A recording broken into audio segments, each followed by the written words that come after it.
Hi there, my name is Dr. Thomas Murphy. I'm an allergist immunologist living in Charleston, South Carolina, practicing for Charleston ENT and Allergy. Over the past 16 years, I have seen many types of patients suffering from chronic spontaneous urticaria or CSU. Those who are not living with CSU cannot imagine the impact of chronic itching and hives.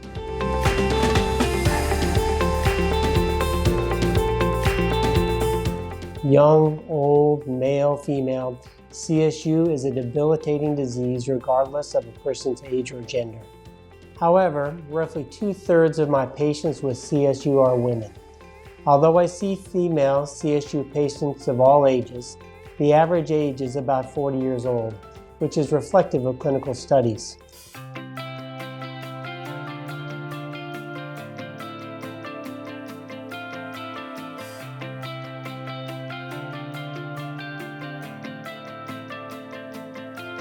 Patients just want to know what is going on and how to manage their symptoms. Many of my patients have taken antihistamines. When those don't work, patients tend to blame their symptoms on a certain type of food, so they change their diet.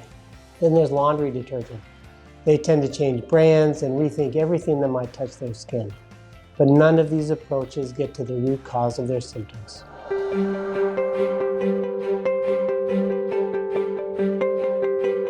If an H1 antihistamine treatment fails and a patient experiences recurrent symptoms, I move on to a biologic therapy like Zolair.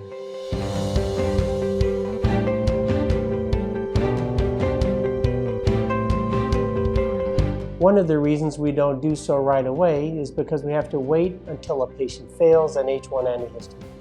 When it comes to something like CSU, patients really want to know the why. Why is this happening? What is the cause of my itching and hives? That's where good communication starts. I try to help them understand the underpinning of the disease or the pathophysiology and go from there. Good communication also comes from understanding.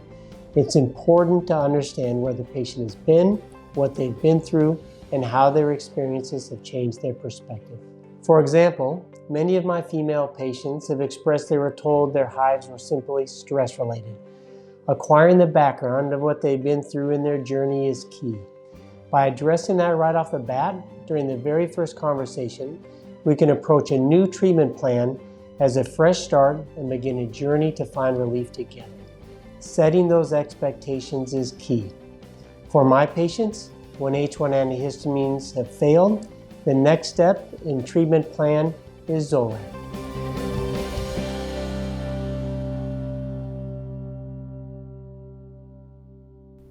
Zolair, omalizumab.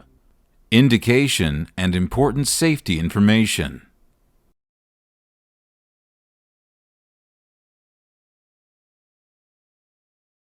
Indication. Zolair, omalizumab, is indicated for the treatment of chronic spontaneous urticaria, CSU, in adults and adolescents 12 years of age and older who remain symptomatic despite H1 antihistamine treatment. Limitations of use. Zolair is not indicated for treatment of other forms of urticaria. Important safety information. Warning: anaphylaxis.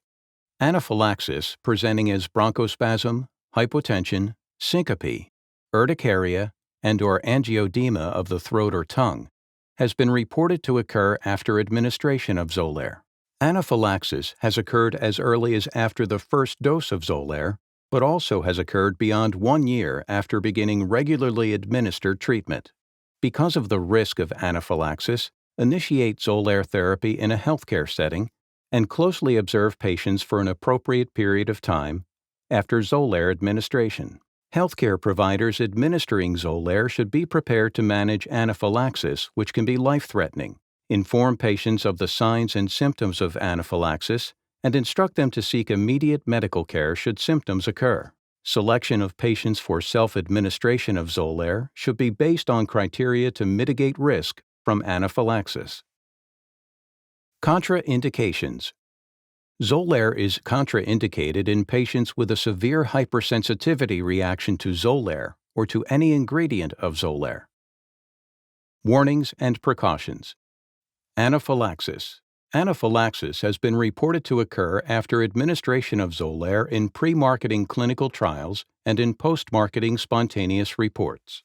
In pre-marketing clinical trials in patients for a different indication, anaphylaxis was reported in 3 of 3,507, 0.1% patients. Anaphylaxis occurred with the first dose of Zolair in 2 patients and with the 4th dose in 1 patient. The time to onset of anaphylaxis was 90 minutes after administration in 2 patients and 2 hours after administration in 1 patient. A case control study in asthma patients showed that among Zolair users, patients with a history of anaphylaxis to foods, medications, or other causes were at increased risk of anaphylaxis associated with Zolair compared to those with no prior history of anaphylaxis. In post-marketing spontaneous reports, the frequency of anaphylaxis attributed to Zolair use was estimated to be at least 0.2% of patients, based on an estimated exposure of about 57,300 patients from June 2003 through December 2006. Approximately 60% to 70% of anaphylaxis cases have been reported to occur within the first 3 doses of Zolair, with additional cases occurring sporadically beyond the 3rd dose. Initiate Zolair only in a healthcare setting equipped to manage anaphylaxis, which can be life-threatening. Observe patients closely for an appropriate period of time after administration of Zolair, taking into account the time to onset of anaphylaxis seen in pre-marketing clinical trials and post-marketing spontaneous reports. Inform patients of the signs and symptoms of anaphylaxis and instruct them to seek immediate medical care should signs or symptoms occur. Once Zolair therapy has been established, administration of Zolair pre-filled syringe or autoinjector outside of a healthcare setting by a patient or a caregiver may be appropriate for selected patients. Patient selection, determined by the healthcare provider in consultation with the patient, should take into account the pattern of anaphylaxis events seen in pre-marketing clinical trials and post-marketing spontaneous reports, as well as individual patient risk factors, e.g., prior history of anaphylaxis, ability to recognize signs and symptoms of anaphylaxis, and ability to perform subcutaneous injections with Zolair pre-filled syringe or autoinjector with proper technique, according to the prescribed dosing regimen and instructions for use. Discontinue Zolair in patients who experience a severe hypersensitivity reaction. Malignancy. Malignant neoplasms were observed in 20 of 4,127, 0.5% Zolair-treated patients, compared with 5 of 2,236, 0.2% control patients, in clinical studies of adults and adolescents greater than or equal to 12 years of age for a different indication and other allergic disorders. The observed malignancies in Zolair-treated patients were a variety of types, with breast, non-melanoma skin, prostate, melanoma, and parotid occurring more than once, and 5 other types occurring once each. The majority of patients were observed for less than 1 year. The impact of longer exposure to Zolair or use in patients at higher risk for malignancy, e.g., elderly current smokers, is not known. A subsequent 5-year observational study of 5,007 Zolair-treated and 2,829 non-Zolair-treated adolescent and adult patients for a different indication found that the incidence rates of primary malignancies per 1,000 patient years were similar in both groups, 12.3 versus 13.0 respectively. Study limitations, which include the observational study design, the bias introduced by allowing enrollment of patients previously exposed to Zolair, 88%, enrollment of patients, 56%, while a history of cancer or a pre-malignant condition were study exclusion criteria, and the high study discontinuation rate, 44%, preclude definitively ruling out a malignancy risk with Zolair. Corticosteroid reduction. In CSU patients, the use of Zolair in combination with corticosteroids has not been evaluated. Fever, arthralgia, and rash. In post-approval use, some patients have experienced a constellation of signs and symptoms, including arthritis arthralgia, rash, fever, and lymphadenopathy with an onset 1 to 5 days after the first or subsequent injections of Zolair. These signs and symptoms have recurred after additional doses in some patients. Physicians should stop Zolair if a patient develops this constellation of signs and symptoms. Parasitic helminth infection. Monitor patients at high risk of GO-helminth infection while on Zolair therapy. Insufficient data are available to determine the length of monitoring required for GO-helminth infections after stopping Zolair treatment. Laboratory tests. Due to formation of Zolair IgE complexes, serum total IgE levels increase following administration of Zolair and may remain elevated for up to 1 year following discontinuation of Zolair. Potential medication error related to emergency treatment of anaphylaxis. Zolair should not be used for the emergency treatment of allergic reactions, including anaphylaxis. In studies to simulate use, some patients and caregivers did not understand that Zolair is not intended for the emergency treatment of allergic reactions, including anaphylaxis. The safety and effectiveness of Zolair for emergency treatment of allergic reactions, including anaphylaxis, have not been established. Instruct patients that Zolair is for maintenance use to reduce allergic reactions, including anaphylaxis, while avoiding food allergens. Adverse reactions. Chronic spontaneous urticaria.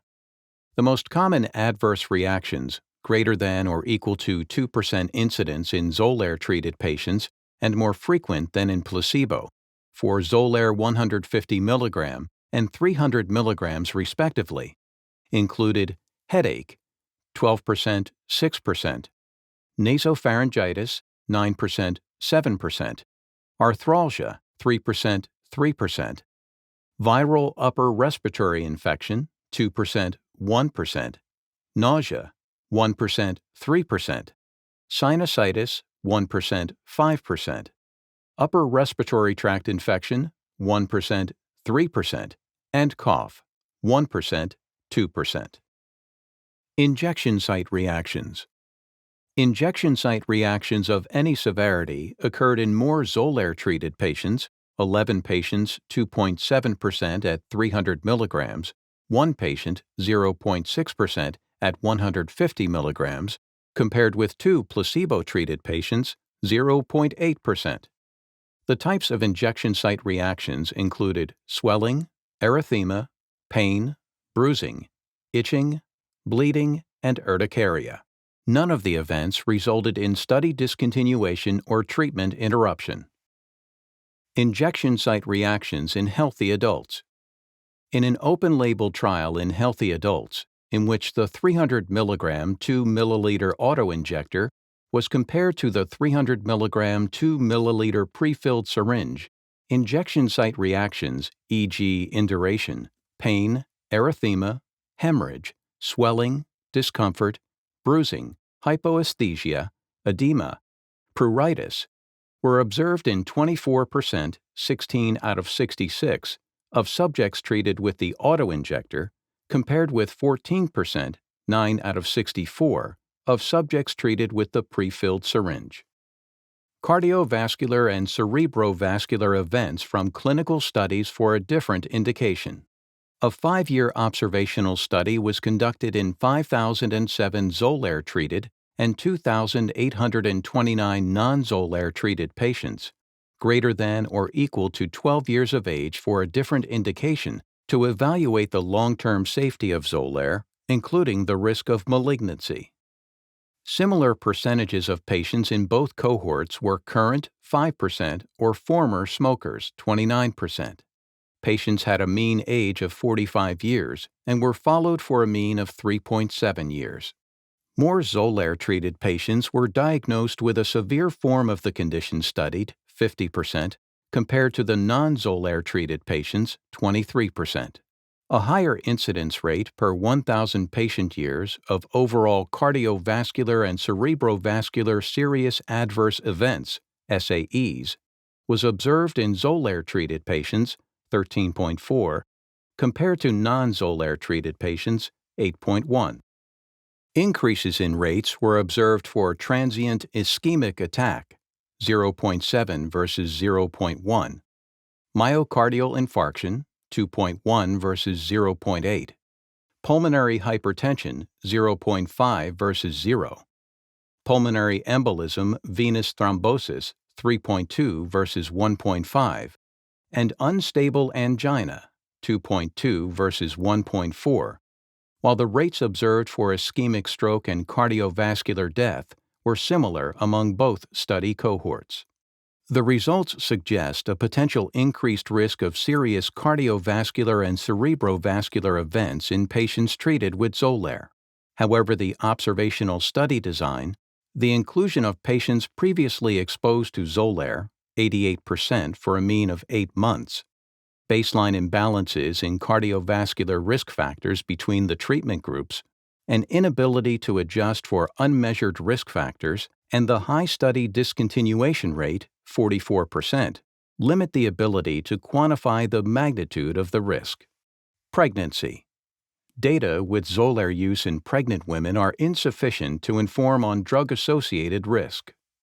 You may report side effects to the FDA at 800 FDA 1088 or www.fda.gov/medwatch.